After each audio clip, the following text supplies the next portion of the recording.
Kode Blue adalah film bertema kedokteran yang menceritakan bagaimana ikatan sesama dokter dan pasiennya. Selain itu, banyak juga kejadian penyelamatan dramatis yang ditampilkan di film ini. Sebagai informasi, film Kode Blue ini adalah sequel dari serial televisi dengan judul yang sama, yang sudah tayang di Jepang selama 3 season. 10 tahun yang lalu, tim Kode Blue yang berisikan 4 orang dokter residen dan seorang perawat memulai debut sebagai petugas medis penerbangan atau dokter heli di Rumah Sakit Universitas Soyo, Jepang. Keempat dokter itu adalah Aizawa, Shiraishi, Hiyama, Fujikawa, dan Saijama sebagai perawat. Jadi dokter heli ini adalah tim dari Emergency Medical Service atau layanan medis darurat yang sengaja dibentuk untuk memberikan pertolongan pertama pada sebuah kecelakaan fatal. Seiring berjalannya waktu, mereka banyak mengalami pengalaman pahit dan pelajaran yang berharga. Pada akhirnya mereka menemukan jalan karirnya masing-masing, dan Aizawa mendapatkan beasiswa bergengsi dari Universitas Toronto untuk memperdalam kemampuannya sebagai ahli bedah saraf. Di masa kini, 4 orang tersisa udah jadi senior dan banyak melakukan penyuluhan ke masyarakat, termasuk anak-anak. Selain itu, Shiraishi juga dipercaya buat mendidik para dokter fellow dan pendatang baru yang kelak akan menjadi penerus mereka.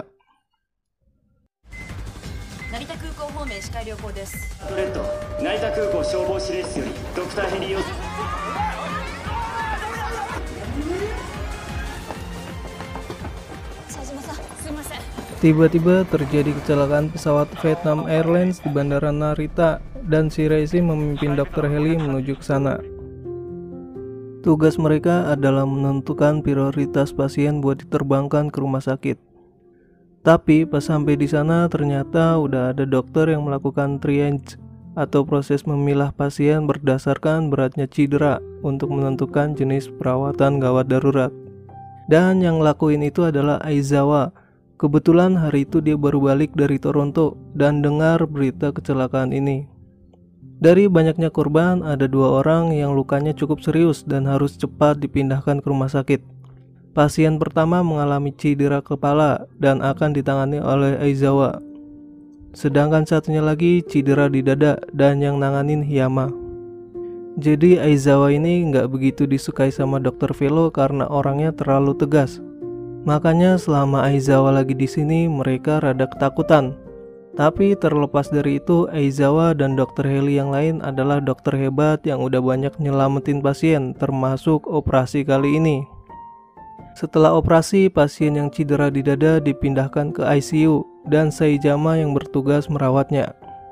Saijama ini sekarang lagi pacaran sama Fujikawa dan mereka udah mau nikah. Tapi mereka malah ribut di depan si pasien yang namanya Tomizawa yang dikira masih tidur. Lalu Shiraishi ngecek ke situ dan ternyata Tomizawa tadi dengar percakapan mereka yang lagi ributin gaun pengantin. Shiraishi ngasih tahu kalau tulang rusuk Tomizawa patah dan butuh beberapa minggu buat pulih. Belakangan dia dikasih tahu kalau ternyata Tomizawa ini lagi sakit kanker perut stadium 4. Dan kemungkinan akan meninggal sebelum rusuknya sembuh. Sebenarnya pas pesawat kecelakaan, Tomizawa mau liburan terakhir sebelum dia mati. Tapi kayaknya dia nggak diizinin buat liburan. Kenyataan pahit bahwa dia menderita kanker di usia muda sangat memukul dirinya. Sampai-sampai dia berlaku kasar ke Saijama yang mau bantuin dia berdiri. Di penghujung hidupnya ini, dia nggak mau dikasihani dan mencoba melakukan sendiri hal-hal yang masih bisa dia lakukan. Orang tua Tomizawa juga meminta Shiraishi dan rumah sakit untuk memaklumi perilaku anaknya. Karena sebelum dia didiagnosa penderita kanker, sebenarnya Tomizawa udah mau nikah dan akhirnya semua dibatalin. Di tempat lain, Dr. fellow Yokomine dan Yukimura lagi diminta tolong sama Fujikawa buat bikin pesan video pernikahan. Tapi tiba-tiba ada sebuah mobil jalan gak beraturan dan ternyata dia ngebawa orang mabuk yang habis jatuh dan kepalanya ketusuk pisau. Pasien itu ternyata adalah ibunya Yukimura, tapi hubungan mereka udah lama rusak karena ibunya pecandu alkohol. Sebenarnya kakaknya juga udah capek ngadepinnya, makanya dia bawa ibunya ke rumah sakit ini biar Yukimura yang ngurusin selama ibunya sakit. Selama di ruang operasi, ibunya Yukimura nggak bisa diem karena masih mabuk. Sampai akhirnya dia nyabut sendiri pisaunya sebelum Aizawa siap-siap. Untungnya tusukan pisau nggak sampai kotak, jadinya dia bisa diselamatkan. Tapi pas lagi dirawat, ibunya itu lagi-lagi berbuat onar sampai harus diikat. Yukimura yang lagi di situ pun malu dan mau pergi, tapi ibunya langsung kasih tahu kalau seburuk apapun hubungan mereka, mereka tetaplah ibu dan anak. Yukimura bahkan menolak saran Aizawa buat mendiskusikan masalah rehabilitasi kecanduan alkohol ibunya dan menyuruh konsultasi aja sama kakaknya. Di sisi lain, Tomizawa lagi marah sampai melukai tangan seorang pria yang ternyata adalah mantan calon suaminya yang baru tahu kalau Tomizawa sakit kanker. Biarpun dia bersikap kasar, tapi sebenarnya Tomizawa masih sangat cinta. Akhirnya Hiyama kasih nasihat untuk ngebuat hari-hari terakhirnya menjadi berharga. Habis itu Tomizawa dan pacarnya baikan dan mutusin buat melanjutkan pernikahan mereka.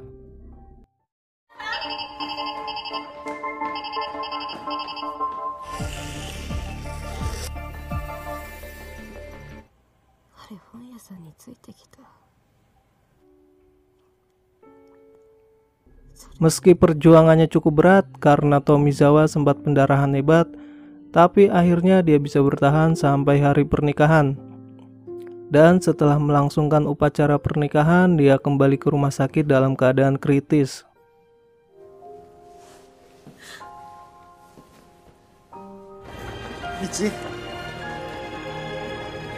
Lalu pas dia mau dioperasi, dia masih cukup sadar buat nyeritain momen pernikahannya ke Saejama dan minta agar Saejama juga menggelar upacara pernikahan yang berkesan. Baru mau mulai operasi, tiba-tiba sirine darurat berbunyi karena ada kecelakaan kapal feri di Teluk Tokyo. Akhirnya para dokter heli pun berangkat ke sana dan menyerahkan Tomizawa ke dokter lainnya. Heli pertama membawa Aizawa, Shiraishi, dan Yukimura. Dan sesampainya di lokasi, ternyata kecelakaannya lumayan parah karena kapal menabrak tanggul. Mereka diarahkan ke kapal feri dan mendapati parkiran mobil udah berserakan. Lalu di salah satu mobil ada seorang korban yang perutnya tertusuk pipa besi. Lukanya sangat serius sampai harus dikasih intubasi. Selain itu, karena besinya lumayan panjang, tim SAR juga harus memotong pakai mesin. Tapi karena ada bensin yang bocor, percikan dari mesin potong hampir bikin kebakaran. Sehabis itu, Aizawa membedah dada si korban buat menghentikan pendarahan dengan memblok aliran darah menuju abdomen atau rongga perut. Di dermaga, Hiyama dan nakes lainnya juga tak kalah sibuk. Di sana banyak korban yang gak sadarkan diri akibat benturan pas kapal nabrak tanggul, sampai ada korban yang kecebur. Tapi untungnya para dokter velo udah bisa diandalkan, jadinya Hiyama bisa fokus ke pasiennya.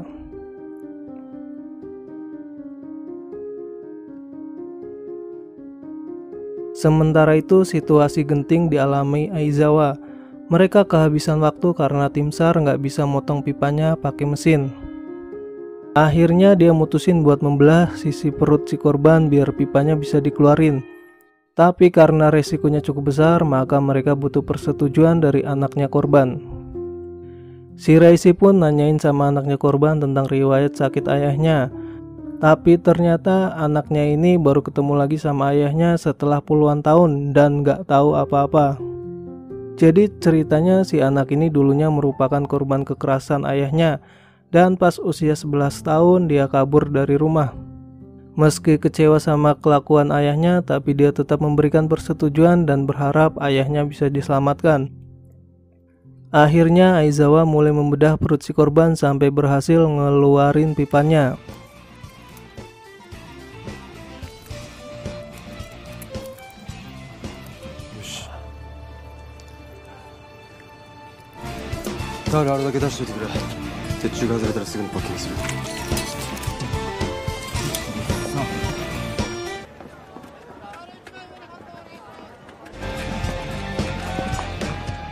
Habis mindahin korban ke heli, mereka diarahkan ke ruang mesin karena ada korban lain di sana.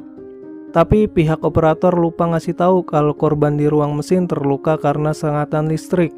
Dan pas mereka menuju ke sana, Yukimura hampir nginjek kabel listrik yang berserakan sebelum ditolong sama Aizawa yang gantiin dia terkena sengatan listrik dan jatuh pingsan.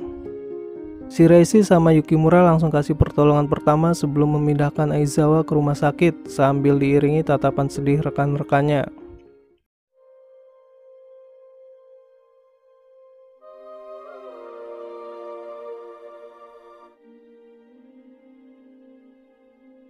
Sayangnya paru-paru Aizawa terluka lumayan parah. Saluran pernapasannya sempat mengalami beberapa kali pendarahan pas lagi di heli.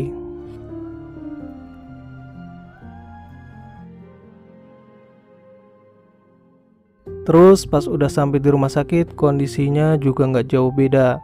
Sekarang dia masih koma dan nggak bisa diprediksi kapan bisa bangun. Meski udah tahu resikonya jadi tim tanggap darurat, tapi teman-temannya tetap terpukul atas apa yang menimpa Aizawa, terutama Shiraishi yang pas kejadian bareng sama dia. Hal yang sama juga dirasakan Yukimura, apalagi Aizawa kayak gini karena nyelamatin dia. Selain mereka, Fujikawa juga sangat sedih. Dia sampai menunda pernikahannya, apalagi dari banyaknya rekan nakes yang diminta tolong bikin pesan video pernikahan, Aizawa jadi orang pertama yang melakukannya. Lalu kita diperlihatkan Yokomine lagi lari-lari nyari ibunya Yukimura yang kabur dari kamar. Dan ternyata ibunya Yukimura habis mabuk dan nyari anaknya.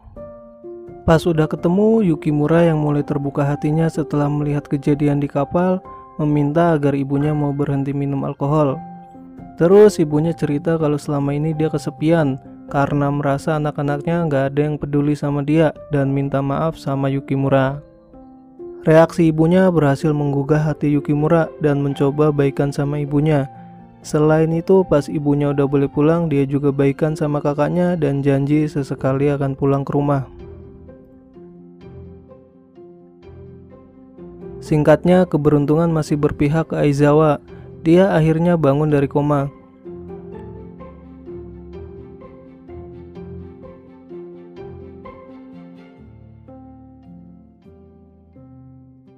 Terus 3 minggu kemudian, Aizawa, Hiyama, sama Shiraishi ngasih kejutan ke Fujikawa sama Seizama dengan ngasih mereka gaun pengantin buat ngelanjutin pernikahan mereka. Dan ternyata rekan-rekan nakes yang lain juga udah nyiapin acara pernikahan mereka di halaman belakang rumah sakit. Akhirnya setelah ganti kostum pernikahan, Fujikawa dan Seijima memulai acaranya. Selain teman-teman nakes, suami Tomizawa juga hadir dan di jarinya ada 2 cincin karena Tomizawa udah meninggal. Sebelum ngucapin janji suci, Fujikawa masih sempat ngasih pesan ke Aizawa buat cepetan nyusul dengan nikahin Shiraishi. Dan habis itu mereka berdua naik ke altar untuk mengikrarkan janji suci pernikahan.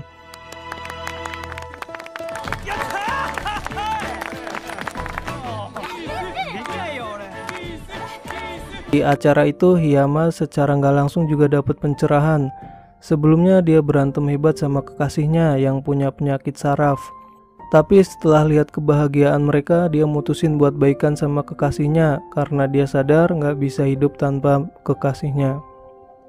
Di akhir acara, Dr. Tachibana ngasih surat dari Dr. Todokoro, yaitu orang yang membentuk tim Kode Blue, dan juga guru Dr. Heli. Karena dia lagi bertugas di pulau terpencil dan nggak ada yang bisa gantiin, Dr. Todokoro ngucapin selamat atas pernikahan mereka lewat sepucuk surat. Dan isinya cukup menyentuh kedua mempelai.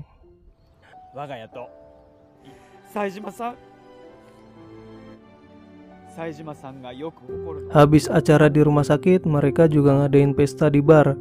Shiraishi curhat sama Hiyama kalau sekarang dia akan tambah kesepian, apalagi Aizawa juga akan kembali ke Toronto. Selesai pesta, Aizawa, Shiraishi, Hiyama, Fujikawa, dan Seijama menyempatkan diri buat melihat helikopter Dr. Heli. Mereka udah 10 tahun menghabiskan waktu bersama, dan biarpun Aizawa bukan orang yang pandai mengekspresikan perasaannya, tapi dia yakin teman-temannya pasti tahu betapa berharganya mereka bagi dirinya. 1 bulan kemudian, Hyama udah jadi dokter spesialis bedah umum.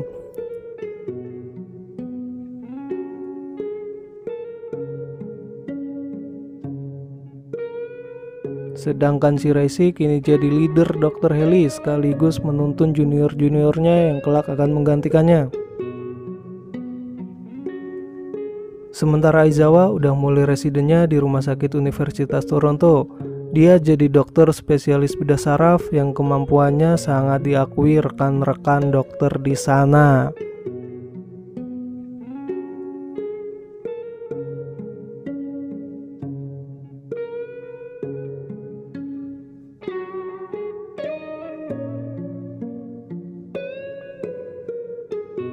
Tamat.